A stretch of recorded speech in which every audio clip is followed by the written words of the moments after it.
Hello, hello. So, ayan, dumating na kami sa Edmonton. So, ayun guys, walang ka-snow dito sa Edmonton. Sabi nung nakita namin Pilipino, parang once pa lang daw nag-snow dito sa Edmonton. So, ayan, pinuntahan ko muna yung appointment namin. Tapos after, dumiretso kami sa malapit na hotel. So, hindi ko yan binook guys. Tinawagan ko lang pagdating namin dito kasi siya yung malapit dun sa pupuntahan ko kinabukasan. 360 lahat yung 2 nights namin dito guys. So parang 13,000 plus sa pesos. Syempre pagka-convert mo, mahal talaga. Pero mahal talaga siya kasi nga hindi ako nag-book ahead.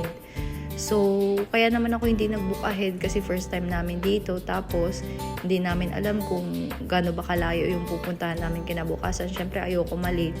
Kaya ayan guys, sinugurado ko na lang na dito na lang kami magbubook kasi para at least malapit lang. So, kinabukasan guys, nilakad na lang namin ni Glenn. Sinamahan niya ako.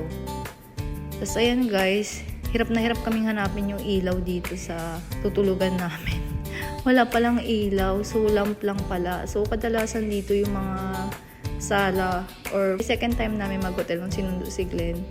Summer pa nun, kaya parang maliwanag pa. Pero dito guys, sobrang dilim na kasi syempre snow na.